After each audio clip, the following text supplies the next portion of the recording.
And we're getting all caught up on the TikTok star murder trial this morning. Ali Abulaban is accused of killing his estranged wife and her friend. Let's listen together to some of the testimony of Gene Smith, who was a friend of murder victim Ray Barron. And when did you first meet the defendant? I met him at a party when he first got introduced to our little circle of friends. And that's when I initially met Ollie and his wife. And they came off as such beautiful people. You know, me and Ollie had a very heart-to-heart talk about God and the spiritual side of life. And, you know, initially I looked up to him because he had a beautiful family. Beautiful. Who was he married to? He was married to Anna. And then flip to People's Exhibit number 1. Number 1, okay. It's the first page. The first page. Oh, got it. And is this Anna?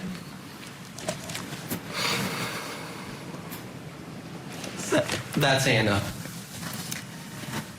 Were you also friends with Anna?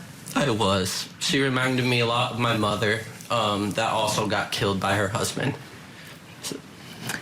And you said that you were at a party. Are you okay? If you need a moment. I'm okay. All right, you said you were at a party where that's where you first met Anna and the defendant? Correct. Was Ray also there? No. Okay. And were you ever together at any parties where the defendant, Anna, and Ray were all there? I can't recall.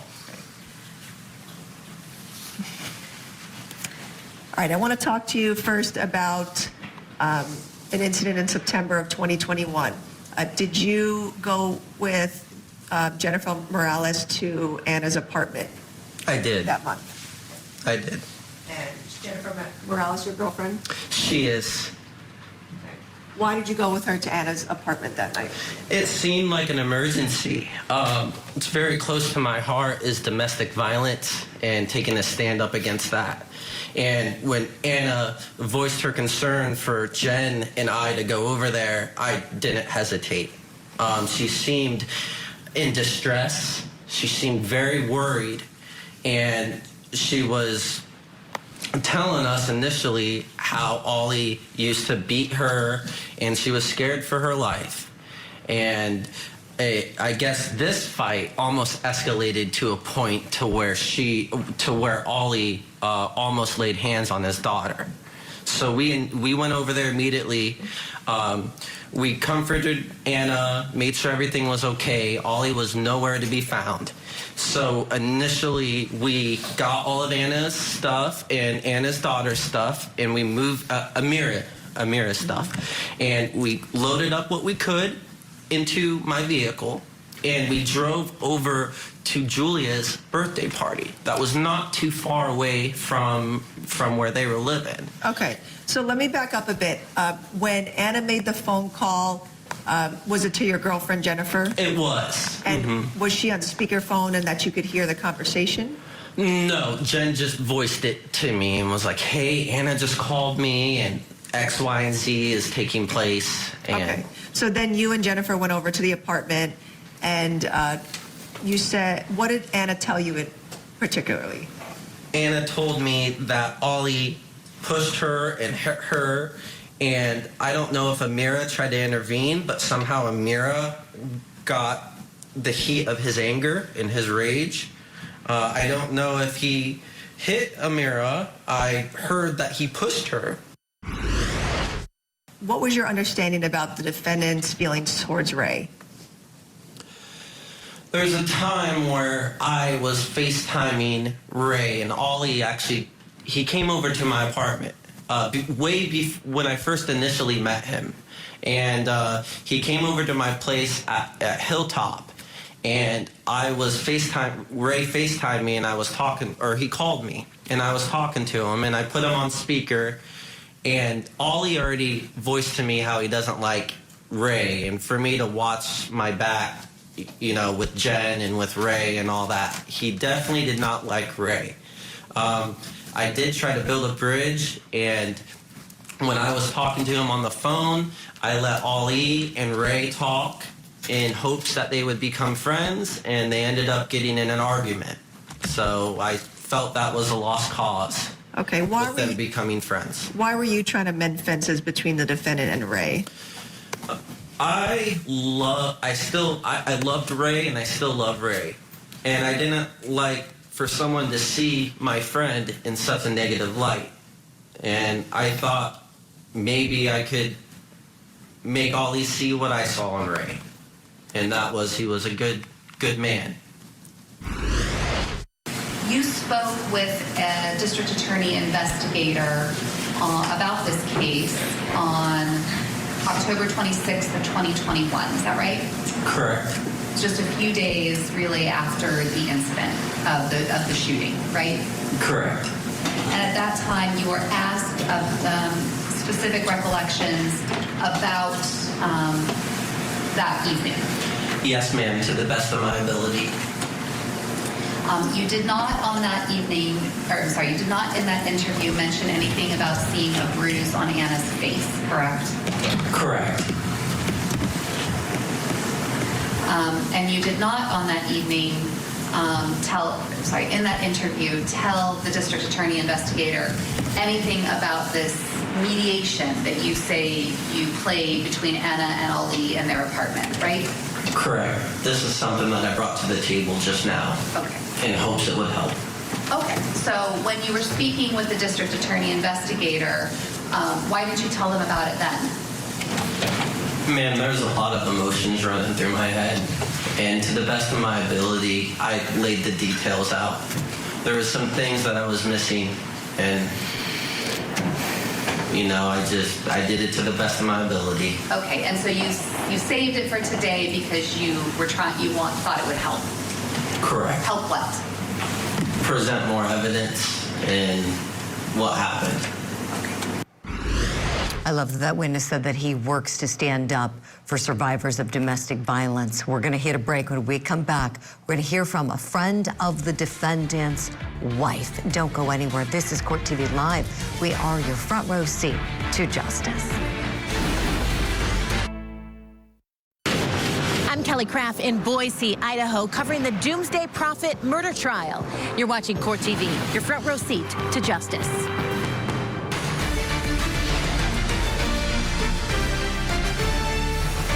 Welcome back to Court TV Live. I'm your host, Julie Grant. It's great to have you along with us on this Monday morning. So I want to let you know, we're just about an hour away from the start of what will be perhaps the biggest day in the Doomsday Prophet murder trial as Chad Daybell's defense begins its case this morning. We've heard from the state of Idaho. Now the defense is choosing to present evidence. So we're going to go in there live as soon as the judge is on the bench. But this morning we've got another major trial for you. The TikTok star murder trial of Ali Abulaban. This guy had millions of followers on TikTok, and he's being accused of doing 2 murders. The murder of his estranged wife, Anna, and her friend, Ray Barron. The incident happened back in 2021, and the incident in question really pertains to whether or not this was a premeditated double murder or this was a heat of passion killing. So right now we're listening to the testimony of Claire Benamon. This woman was a close friend of Anna Abulaban. Okay, you said that the defendant would control Anna. What do you mean by that? He would just tell Anna in simple things like what to wear, where to go to, who to be around with, every little things, I would say. Who would the defendant tell Anna not to be around? I do not remember, but it's just different people. Would it be males? Yes.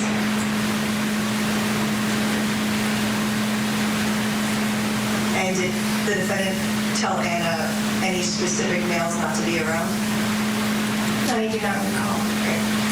When you said that the defendant would degrade Anna in front of Amira or her friends, what do you mean by that? So he would say something about, say her looks. Sorry? Her looks. Okay. And something about no one's gonna like you. So those are the instances that I recall. And what do you mean by her looks? What would the That defense say? he would call her like ugly or something like that. Was that upsetting to Anna? I believe so.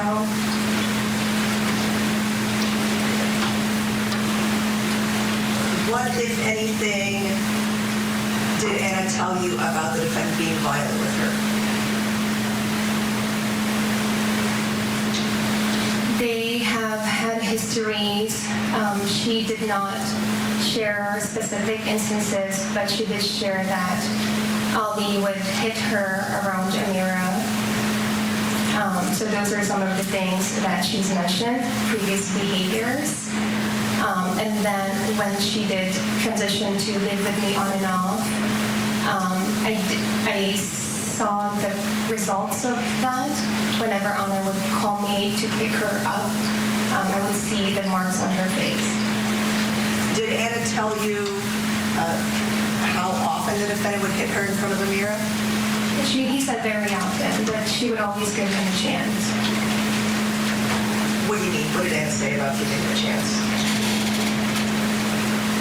She wouldn't say, so basically what she meant by that is she would give Ali a chance because she loved Ali and she basically focused on her family. So she wouldn't say it around other people or even share it with other people. These conversations that you had with Anna, were they in 2021? I believe so. Okay. Or any time earlier? I would say around 2021. And when Anna told you that the defendant would hit her, was she specific in where on her body the defendant would hit her? Face, or sometimes he would, maybe the arms, and then he would also grab her. Was this one conversation you had with Anna about the defendant hitting her, or more than one? No, there were multiple conversations too. When Anna would first come to stay with you and then move back to the apartment, what did she tell you about why she was staying with you? That Ali became very abusive and she could no longer take it. What was her demeanor like when she told you these things? She was sad, crying. She was sad.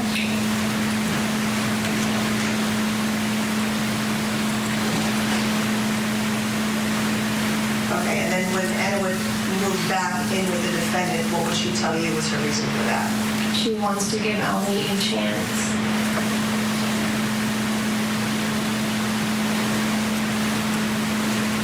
And so the next time that Anna would come back to stay with you, did she tell you anything different about why she returned? Yes, so I remember this instance where we were at Starbucks where Ali picked her up from, and she told me that she's going to stay there because she wants to give Ali a chance. And then the day after that, she called me crying, and she said that Ali confessed to her that he brought another girl to the condo, and they have. She shared with me that they tried to do some stuff at the apartment, which made Anna very mad or furious. What do you mean, what stuff? They tried to have sex. And how did Anna feel about that? Anna was really sad. She was sad and also furious because she had hoped that giving him a chance would, perhaps fix it, but finding this out, it really made her sad about it. So was there a time, to your knowledge, where, so Anna was living with you, September through October, and then a few days before her death, did she move back into the spire with Amira? Yes. And is that because the defendant moved out? Yes. Did Anna tell you whether or not she was scared of the defendant? Yes. She did tell you that? Yes, ma'am. On how many occasions? A couple of times. What was she saying? She was just basically really scared about Ali and her citizenship. That was her main concern. Also about Amira. Not having perhaps the presence of, the father figure. So she shared those with me. What do you mean she was scared in regards to her citizenship? She was scared because Ali would always threaten Anna that he would take her citizenship because she's just a Filipino immigrant here in the United States. Were you aware that the defendant helped her get a visa to come to the United States? Yes. So when you say the defendant would threaten her visa, is that what you mean? That he would threaten to try to get it revoked? Exactly, yes. This is a good witness for the state of California, a good friend to Ana Abulaban, one of the victims here. When we come back after the break, we're going to see her cross-examined by the defense. Don't go away. This is an innocent woman. She didn't do it. It's a controversial case that's divided a community. Karen Reed is accused of murdering her police officer boyfriend. Prosecutors say she ran him over on purpose and left him to die in the cold. But Reed claims that she's being framed. It smells suspicious. After years of legal fireworks, will the truth finally be revealed? The end game is to figure out who killed John O'Keefe and hold these people responsible. The killer or cover-up murder trial. Live coverage today, only on Court TV.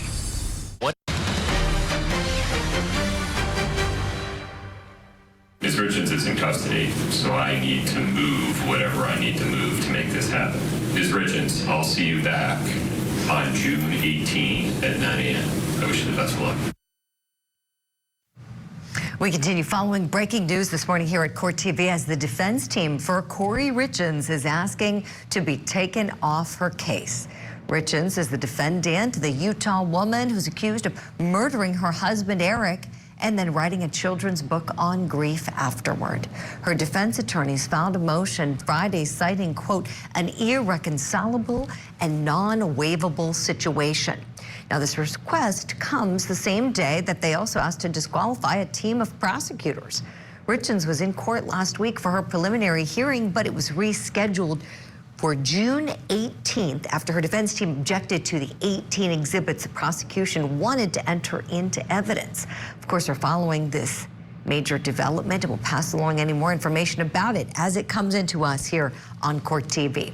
Right now, let's turn back to the TikTok star murder trial. This defendant, Ali Abulaban, had millions of followers on TikTok, was trying to find himself a career in Hollywood, and then he was hit with 2 murder charges, the murder of his wife and the murder of her friend.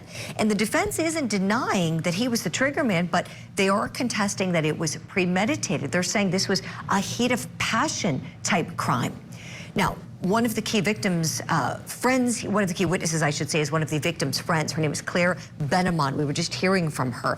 She knew about the abusive relationship that Ana Abulaban had with the defendant. And here in this next clip, she's talking about how she was gunned down and so was her friend in this fit of jealous rage, as she describes it. Let's go back into court and hear more of her testimony. Were you present when the defendant would call her or message her? Yes. And what was Anna's demeanor like?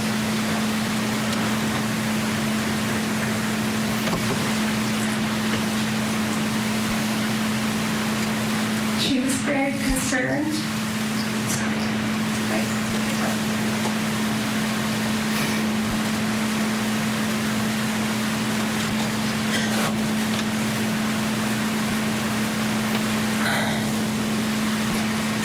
There are times when I would wake up at 5 a.m. to get my kids up, and she would talk to Ali, and she would try to help you with money. And she would try to be there for you. She's sitting on my stairs all the time or like outside my room.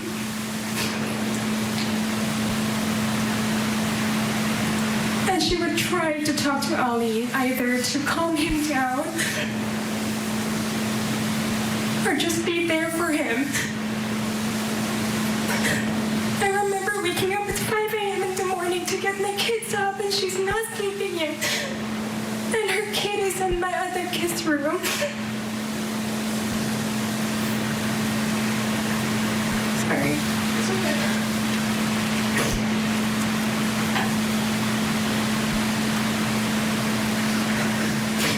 Were your kids closer than here?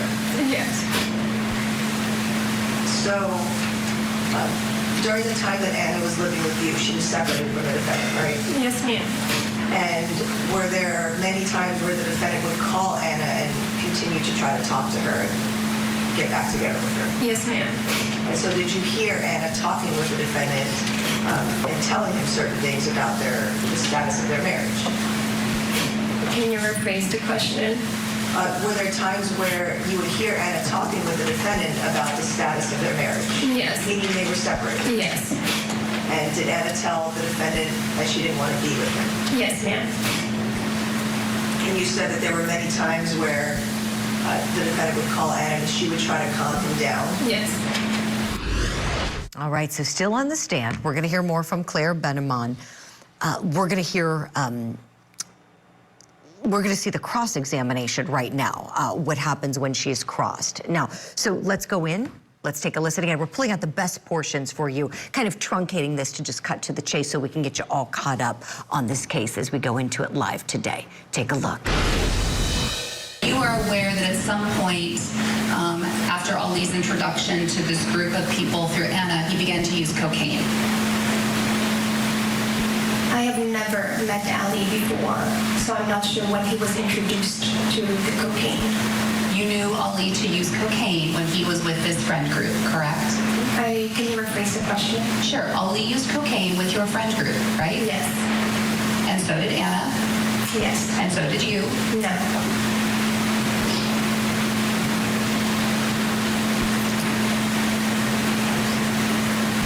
And it was during the time that Ali and Anna were using cocaine with this group that you noticed that things about him began to change, correct?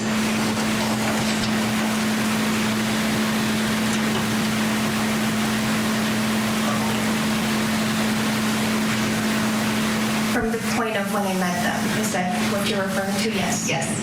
Is that correct? Yes. You were aware that Anna and Ray were having an affair, right? I was not aware of that. Okay. Do you remember having a conversation with Anna where Anna was nervous about telling Julia about her affair with Ray? No, so that's the time when Anna shared it with me that they were just friends. And she was afraid to tell Julia that they started being talking on social media. Okay, so Anna told you, I'm friends with Ray, and Julia is going to be nervous about that or unhappy about that? No, not unhappy. She wants to tell Julia, but she doesn't know how to say it. So Anna was nervous about telling Julia that she and Ray were friends on social media? That they're talking on social media. Okay. Why, if you know, did Anna tell you why she was nervous about telling Julia that? Because Julia and Ray were used to be together with me. Okay. So Anna didn't tell you that she was together romantically with Ray? No, ma'am. So every time she would share it with me, she would just say that they're friends. That's the only phrase that she's used, we're just friends. Okay, so then there were things that Anna was keeping from you. For instance, that relationship with Ray. She didn't share it with me as far as if they did have a relationship, but I just knew that they're friends. Did she tell you that she told Ali that she would always love him? No, ma'am.